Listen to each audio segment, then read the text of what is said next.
developed them.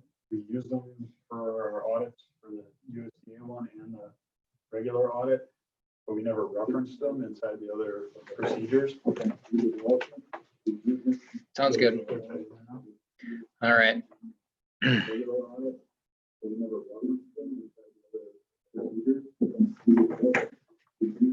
Sounds good.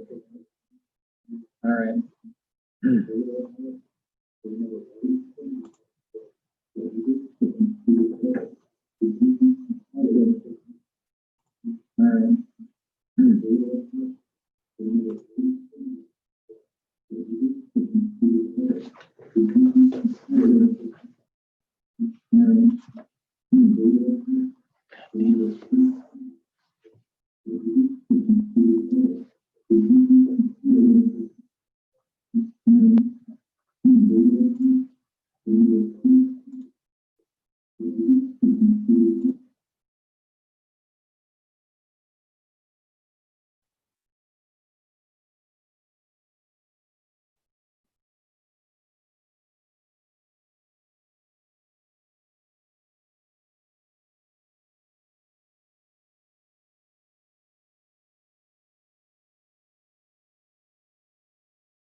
Hello, everybody.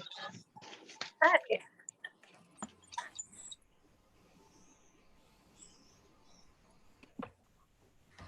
Hi, guys.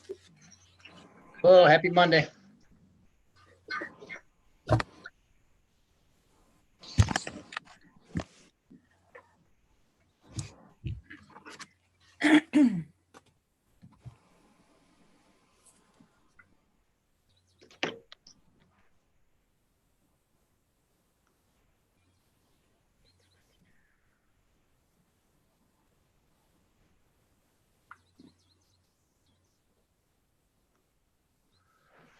Just so you guys know, we're streaming on YouTube, so.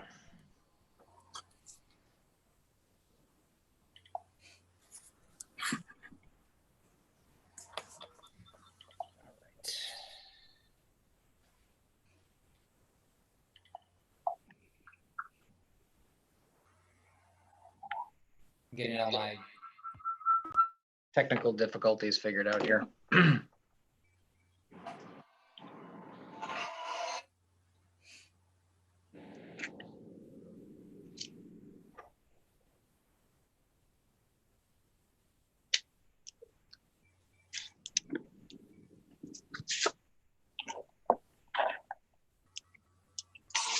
You believe in.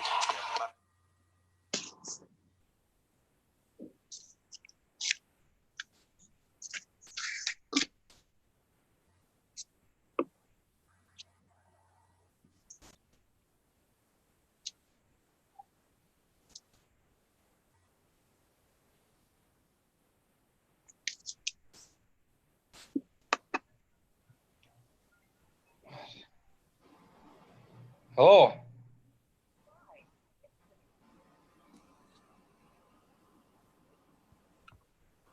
Hey, John.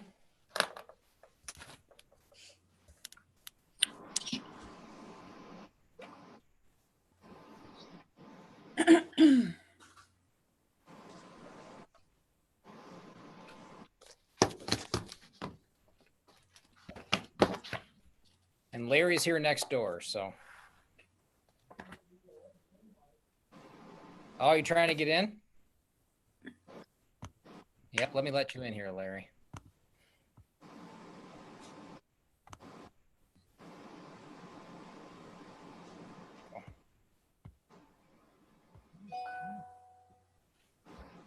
Hey, Larry's at the beach.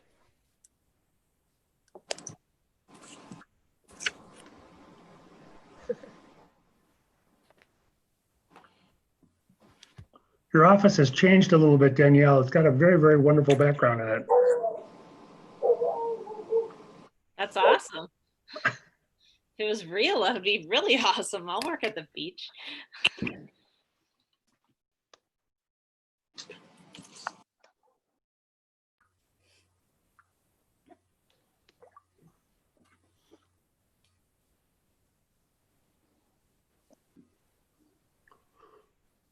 All right, Jeannie, I have 6. Okay. I will call this meeting to order then.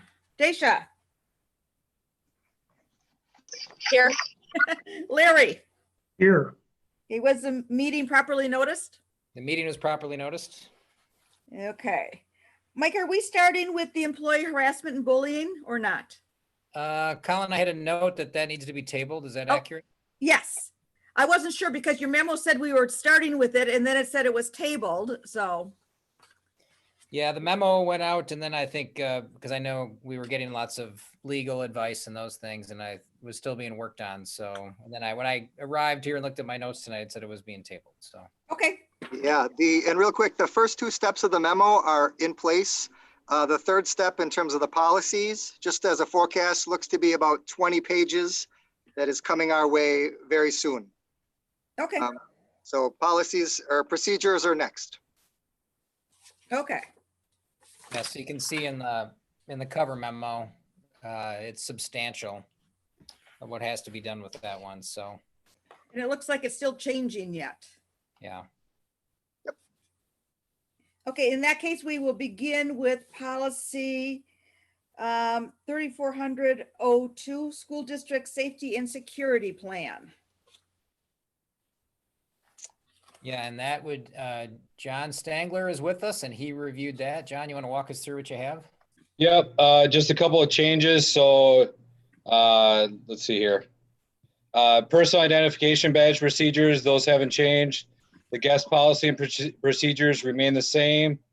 When we got to lockdown procedures, those changed greatly just to match our ALICE protocol that we have as a countywide initiative.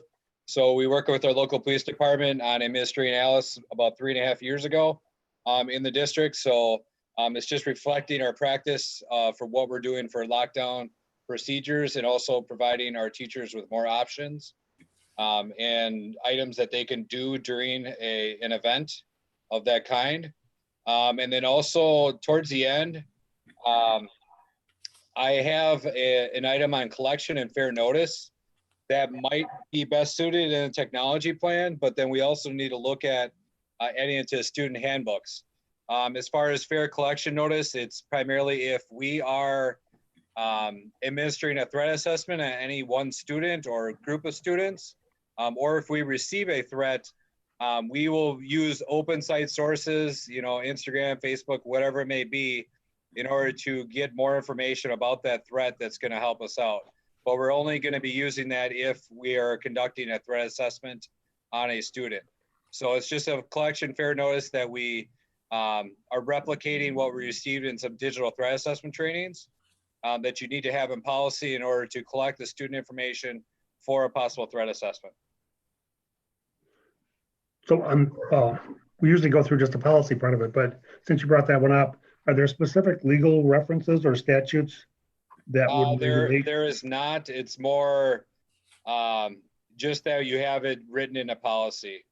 That's what the company that we utilize and assist us with digital threats. They recommend that you guys that we have a policy in place with collecting student information.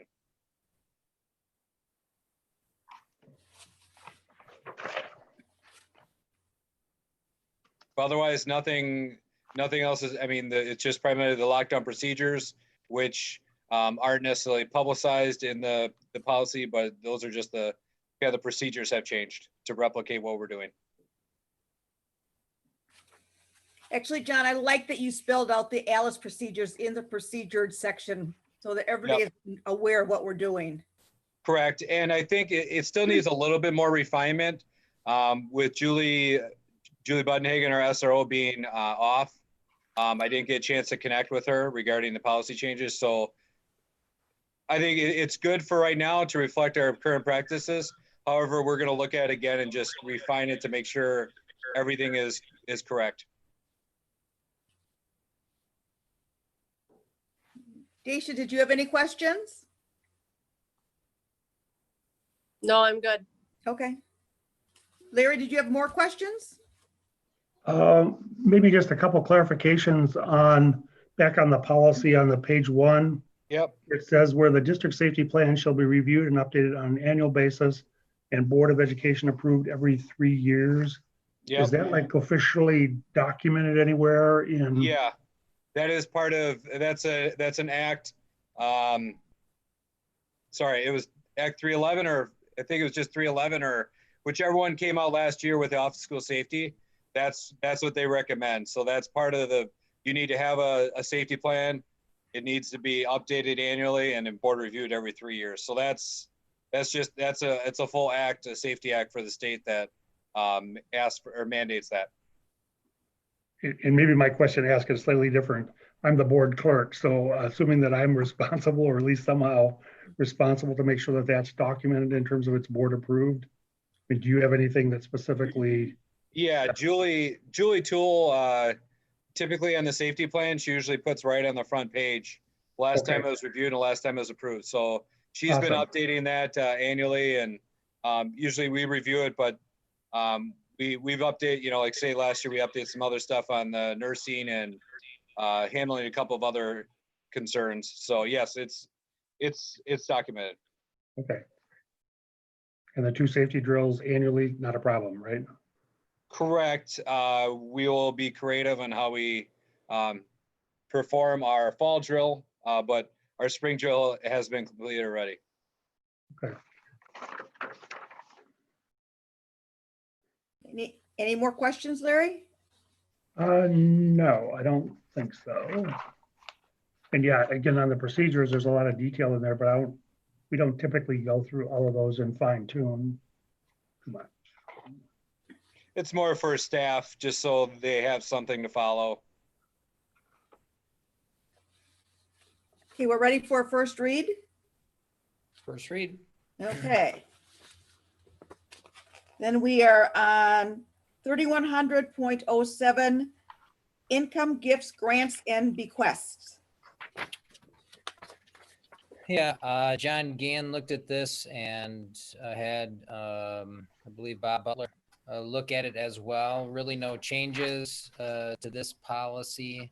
There was some additional references to Wisconsin statutes that appear to be added to the end of the policy. There's a comment question there that I just checked with John on about, do you have a separate policy on sponsorships? And we do have that separate policy, so that does not need to be included within this policy. So not really any changes recommended for this.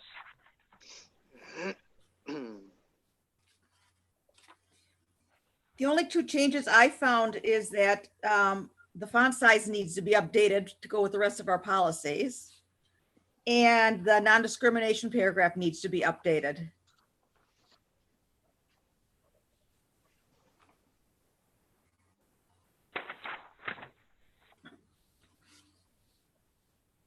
Got it.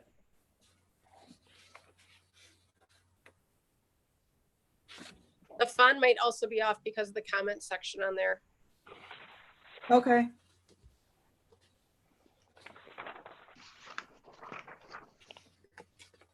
I just like the consistency. Larry, do you have any questions or clarifications? No, I mean, we went through this one not that long ago, right? Or at least relatively not that long ago, so. Okay, that one is ready for a first read.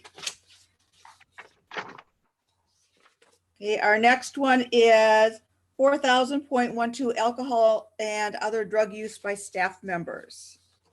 Colin, I believe you looked at this one, right? Yep, a few additions and qualifiers. So on the first page, there's a substantial amount of qualifying language that defines really the notion of the premises. So including vehicles, anything related to district business, this policy would apply to, as well as under the influence and controlled substance. So details added for each of those particular terms. And you can see the highlighted yellow portion is in regards to a staff member who is on site but off duty. So a recommendation there to clarify if it's any event on the premises or any non-district event. So I'd be looking for some feedback for that portion. And then the blue addition underneath is really giving, again, more details to controlled substances, including paraphernalia, manufacturing, distribution, as well as, again, controlled substances and possession as well.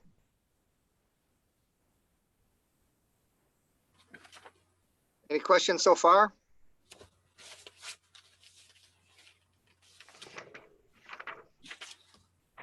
Just Colin, one question in terms of the section where it has the 0.02.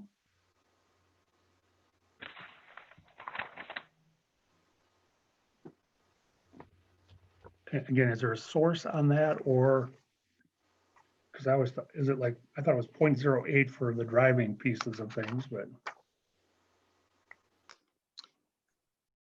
Oh, sure. So the portion of distributing, consuming intoxicating Yes. beverages where there is no legitimate or authorized purpose.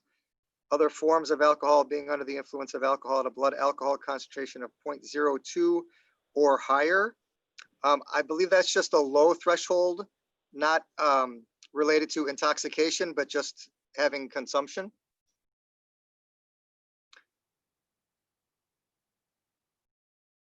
So what that's particularly tied to, I'm not sure, Larry. That would be a question for Bob Butler to clarify. My assumption with that is that there's probably got to be some level that would be measurable. Yeah, right, to be Beyond, able- I just took some cough syrup. Right, beyond a trace. hey, Mike and Danielle, I mean, is with an interpretation of this, so when we've had like those Booster Club fundraisers at the Schwabenhof, and we're consuming beer, wine, whatever it is, how does that play into this? Well, those would be non-district events and they're not on district property. Yep. Okay.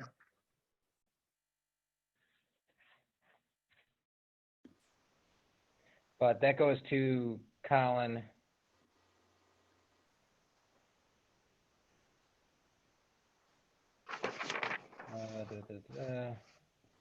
Does this differentiate between district premises? So there's a golf outing, for example, Mhm. for athletics. Does this address that? Is it Yeah, under the- off-duty oh. kind of stuff? Yeah, under the blue section, which is an addition, there's details about notifying employees off-duty conduct relating to any alcohol use. If there's really any basis for employment-related discipline, this policy allows room for that.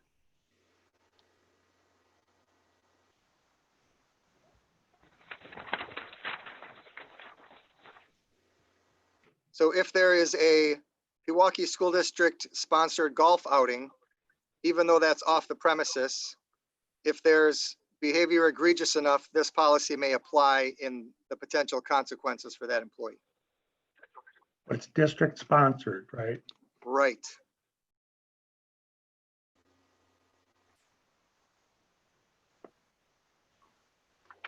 So I think that gets to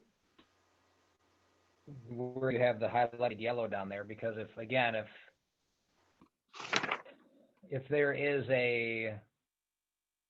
again, I'm just thinking of like a athletic program doing a fundraiser for like, and we have golf outings, right? And there is beer being consumed there.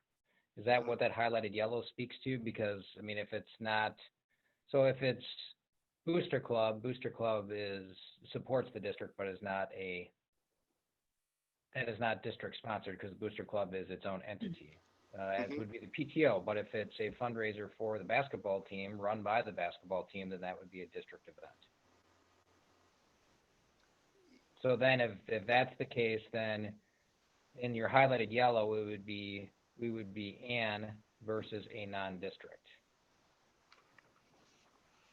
Yep, and any event. I mean, if it's approved, right? If it is authorized, the event organizer. Yes.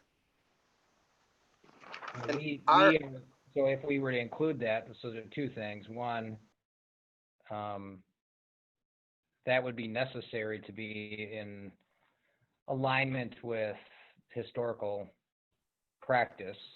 And then secondly, we would need a specific process or some paperwork, because it says authorized in writing to allow it. Yeah, so as events get set up on campus, they may be Booster Club or non-district, or they may be school related. The fact that they're on our campus. This says on campus. Okay. Yeah, on the premises. Yeah, I don't think we would want that. My question is something that could be perceived as district sponsored off campus. That's allowed by what's written here? Yes, that would be, with the exception of, again, that addition under the blue section is if there's behavior that's related to their employment, there could be consequences in that regard. Sure. Okay. And I hate to be nitpicky on this one again, going back to the .02.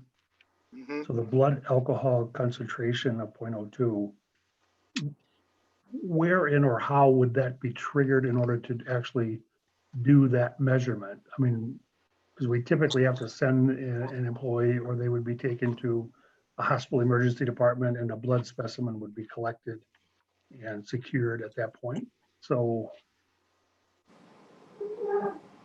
Correct. So if there was suspicion of an employee being under the influence of alcohol at work, I think it's in our handbook, even, right? We would have the authority, the right to have them tested, take them to a hospital, call the police, have them tested to see if they're under the influence while at work.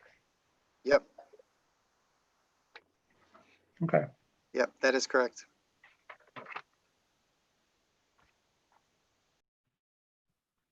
So we decided down there under the yellow section, we're going to put it as "and" rather than non-district. I think that would be safe to do that, knowing there aren't events on campus that there'd be alcohol served. So the fact that it specifies district premises, it sounds like either way we'd be safe. But the policy itself is probably more broad if we just have an event. So would there ever be an event on campus that you would allow alcohol at? I would not think so. No. And as events are set up, that's where the in writing portion of it, when you rent out the space, you go through the process, and that's all part of the paperwork that comes with using a school district's facility. The only thing I can think of ever where alcohol has been approved is for cooking. There are times when wine or something is used for part of a culinary class for a dish, and that is prior approval is for that. but I can't think of another situation. What about the churches on campus?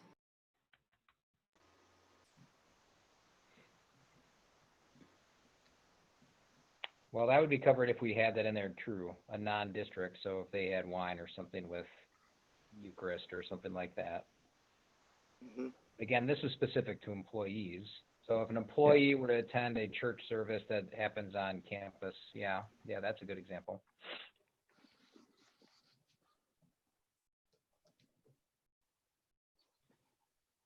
So to Colin's point, an event just gives us the ability, I think that what that does is that gives us the ability to use some judgment in some kind of circumstance like that, Desha. Yeah, yeah, this portion is saying that it's okay for that employee to do that. So, If it's something that's been approved. right. I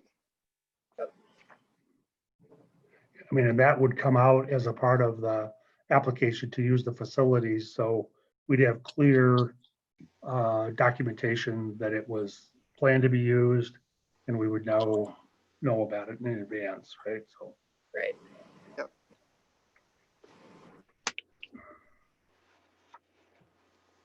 Yep. Are there any more questions of Colin? no, good job, though. Okay, we're ready. Colin, I had one more question. I had sent you that email about the CBD. Yes. So where would the CBD fall under this? Okay, so CBD is a controlled substance. So that qualifying language above the blue section about distributing, dispensation, possession, all of that applies to CBD. Okay, And underneath, there's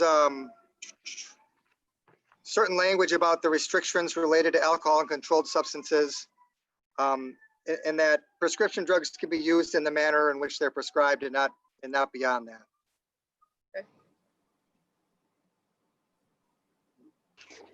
Does this particular policy need our non-discrimination paragraph with it?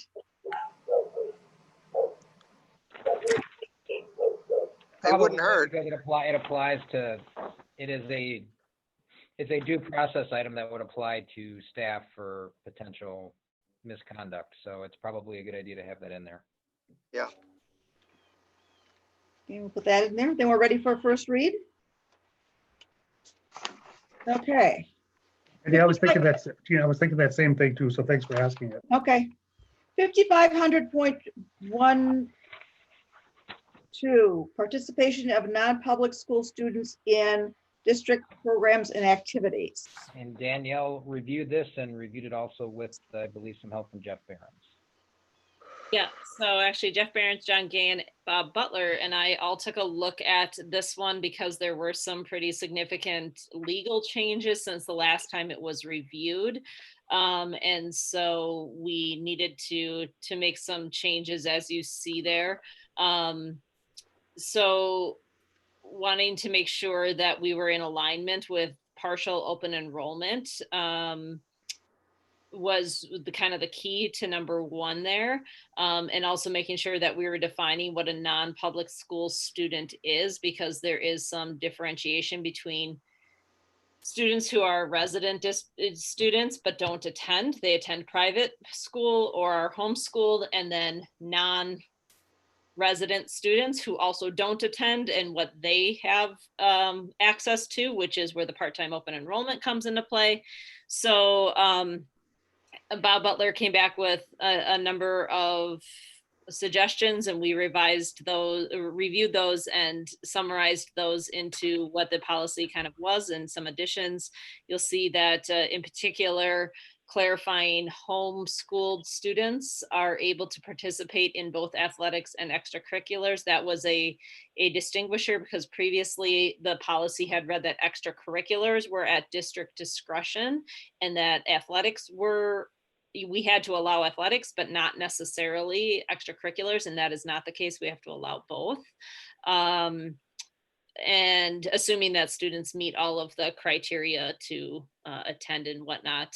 And then just kind of cleaned up, added in a piece around transportation to make sure that that followed suit. then just got rid of the non-discrimination title because some of our policies have it, some don't. I believe our consistency is to not have a title for non-discrimination, so just eliminated that. And then you see that there's a number of new legal references added, which is all those changes that triggered all of the changes above. So questions? Danielle, this is Larry. I have a quick question on whatever it is, the second paragraph from the bottom up, where it says the instructional materials and equipment shall not be available to non-public school students. Mhm. What's the intent of that, or why? So we're not going to, if a student is taking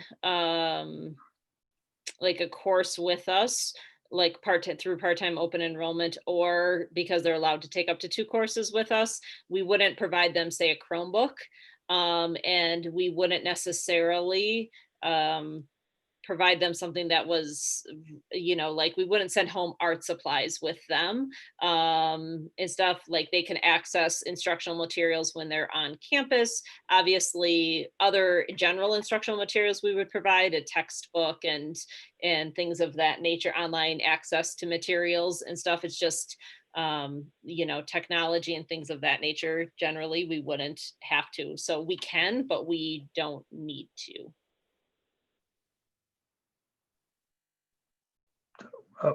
Repeat the last part. So we can provide like those materials if we want, and equipment, like we could give them, but we're not required to do so. Okay. So by saying shall not, then it, keeps us from having to provide them if we choose to do so. But it's if we choose to do so, right? Which generally we don't like give Chromebooks. That's like the kind of the primary example. Like we wouldn't Okay. give a computer to a student.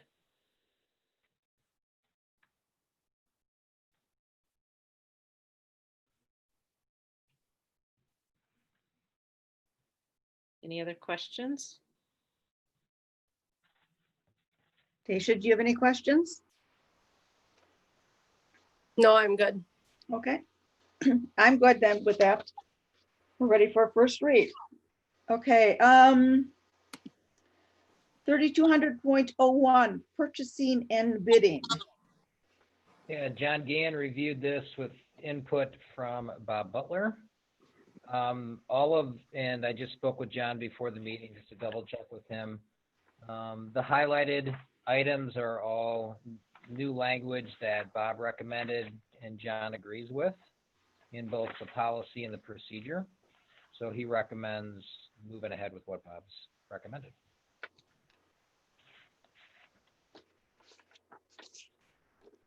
Larry, did you have any questions? No, other than it's a rather lengthy document, that's for sure. I thought it was rather dry reading myself. Well, it's largely procedures for purchasing and bidding. That's what happens with these things that are financially oriented and very legally complex. We tend to have much longer documents. I'm just curious, how did all the financial stuff change? All those numbers changed? Is that just based on so many years, or is it based on, what is it based on?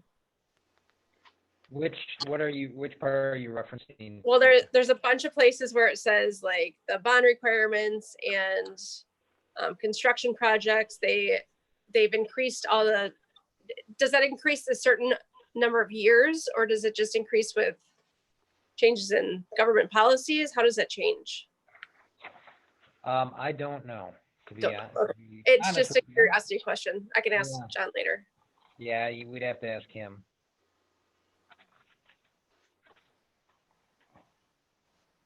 It's a good question. I don't know.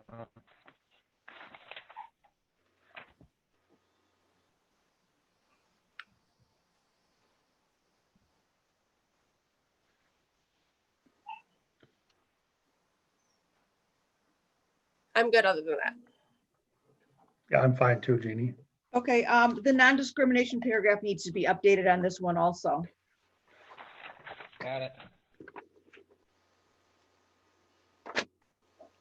Okay. We're on a roll here. Policy perspectives review, Mike. Yeah, and I think we talked a little bit about this, because really what we have is still the June edition. It really speaks to the policy that we tabled with Title IX, non-discrimination policies and procedures that we are working on, and that should be coming forward soon. So,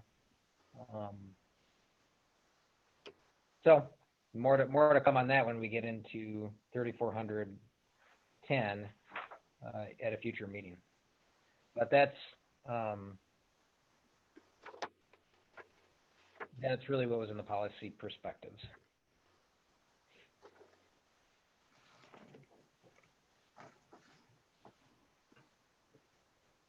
And then the policy on diversity, we're going to talk about at the next meeting too, Mike, or? Yeah, well, thought I would at least engage a conversation a little bit here at this meeting. So my intention is in August to form a diversity, equity, and inclusion team, which look to include board member representation on that, staff representation, students. And the purpose of that committee or that team is to look at practices related to really diversity, equity, and inclusion across the district. And one of the first charges I would anticipate for that group would be to review policy, to review our policies through a lens of equity and to make sure existing ones that we have. And I have a list from a legal update of policies that you should review. And then I had shared out a sample policy from Highline Schools in the Seattle area who actually has an equity policy. So I put it on here simply for some initial discussion because if there's policy work to be done, it would eventually come before this group. So I wanted that to be on your radar and see if you had any questions, concerns, or suggestions with that process. Are you going to, when you meet with your group in August, are you going to also show them the Seattle policy so they have an idea of what's out there and see what they think of it? Yes. Okay. Yeah, and this will be work that'll be ongoing for a while. You know, we were just talking about some of this today at Collins area of workforce, the strategic plan. He's looking at goals related to diversity with hiring. Danielle's engaged in conversations with equity and diversity related to curriculum development. So this is a piece of just a larger set of tasks and work to do to improve our work related to equity, diversity in our school system. Mike or Jeannie, this is Larry. So, I mean, I did forward on copies of what was out at the Highline School, but is there anything, Mike, from the standpoint of where you're headed with this, where, you know, because to me, there were like 5 different procedures attached to that, to their documents. And some of them obviously address different areas. Do we need to have anything in place or some direction? And again, obviously you're providing some of it, but from a board policy or board level perspective of saying that we want to engage in this work? Yeah, and that would be one when I can get this team together, and once we get through kind of getting our start of the year plans going, we want to lean into that equity work a little bit more. But that's why I would recommend having a board representation on the team, and that would ultimately come to this group or to the full board if to see if the board would like to move in that direction. So it's not necessary for the board to adopt a specific equity policy. And the one from Highline is pretty extensive. It is an option. It is one strategy for addressing equity. Equity work can be done in a variety of ways through other systems and processes and procedures and reviewing existing policies from an equity perspective. But yes, I totally agree with you, Larry, that I think that's got to be a direction that the board would want to head. And the purpose of the team would be to kind of evaluate where we are and make recommendations in regards to And I know, Mike, this gets us into that kind of where are the lanes on the road on this one? But I mean, obviously you'll bring forth like a proposal or some aspect of this. But would we need, or would it add more strength to it if that the board, either through some element of maybe of our strategic plan or some direction that would say, okay, that the board authorizes or approves? And I don't remember how you ended up doing this and what's kind of triggering this. I'm sitting here in Danielle's office and thinking about the graduate profile. I thought there was at some point in time, we had made a decision that we were going to like pursue the graduate profile. Correct. Would this be along those same lines that we would authorize or approve or provide direction that makes sense for us to pursue? Yeah, absolutely. I think that's, And I'm not just saying that, Danielle, right? I mean, there was something that you guys brought to us at one point, I thought. Yep, you're absolutely right, Larry. yeah, that's correct. And that's a great suggestion and something we could certainly do and come forward to the board like we did. And with the graduate profile, kind of like this, we spent some time working on it. So we had something concrete to bring forward for the board to look at. And then the board, in essence, formalized our charge to pursue that kind of work. And that might be something that would make a lot of sense with this as well. Yeah, and I think that you just touched on probably the right word for it, because if we provide that little bit of nudge, if you will, from a board level, it says that this is important work for our district and we need the cooperation and support and effort on the part of the people that are going to be participating in this. So that little bit of nudge or formalization of it, or yeah, formalizing it would make sense maybe, so.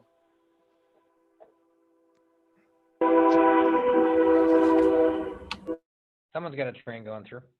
I think it's Jeannie. And Jeannie's in her backyard, right? That's right. Yeah, I think it's a good suggestion, Larry, and I can talk to Brian as well about adding that as maybe a discussion item at a full board meeting also. But yeah, that would make a lot of sense. Maybe if we get that team engaged. Yeah, and I don't remember the exact wording of what we had out there, but some of it was just enough to say, okay, we wanted to continue to move in that direction. And because I don't think you did not, I mean, clearly have all the I's dotted or T's crossed, because you couldn't have at that stage of the game.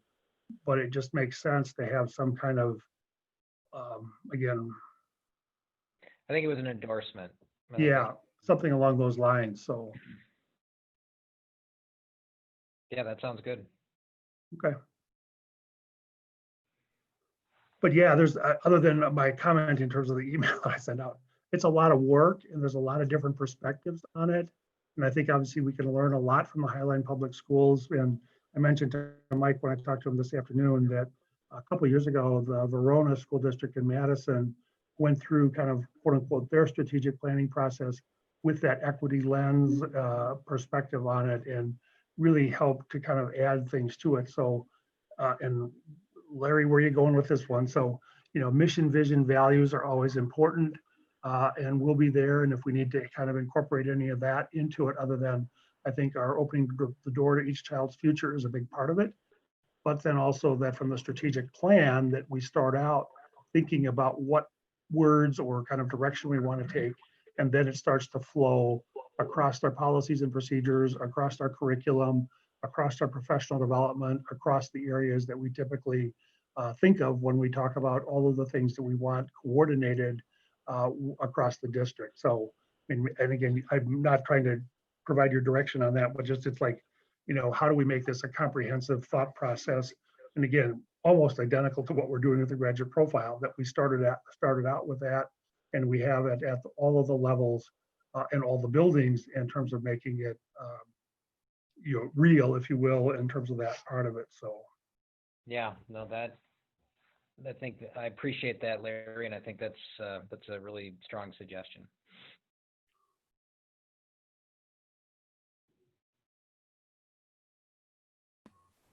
The other thing I was looking at when I was looking at the Highland one is I think we need to also look at our mental health policy, because I think there's a couple of things in there that really mesh together with those two policies.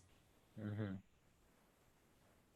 Yeah, and that's, I think, part of the work that would take place is to look at any, again, there was a list provided by Buell Vetter that probably had, I would say 10-ish policies that they would recommend reviewing for equity. And so what we would see is what's contained in those policies, review those from an equitable perspective. And again, you wouldn't want to be redundant with creating new policy. So, so the mental health piece is noted. So, and Jeannie, where did you pick up on that, or where did you see that? Well, the one policy that I think you put on when they talked about the vision, it sounded like a lot of the same language that we used in our mental health policy. Okay, okay.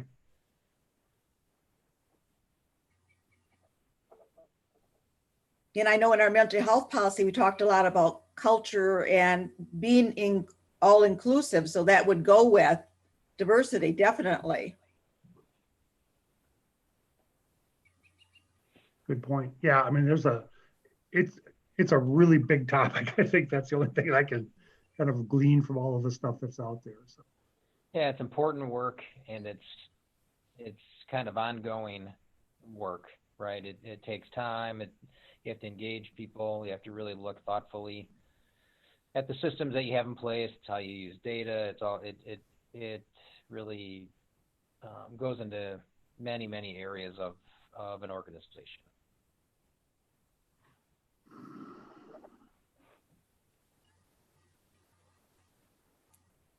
Yeah, and there was one comment that was in there. It says, our strategic plan is our equity plan and calls on us to disrupt institutional biases and inequitable practices so all students have an equal chance at success. So, I mean, it is big. So. Yes, it is. Anything else on that?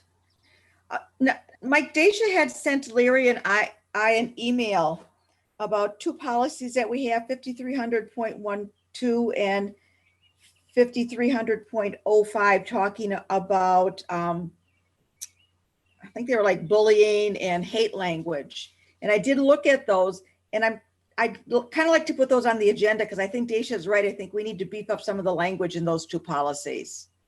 Okay. Would you like me to add those two on for the next agenda? If you could, just make sure you don't put a lot on there because that's a short meeting for the next one. Yeah. That's in August around the annual meeting? Yes. I don't think they need a lot of work, but I agree with Dacia. They need beefing up a little bit.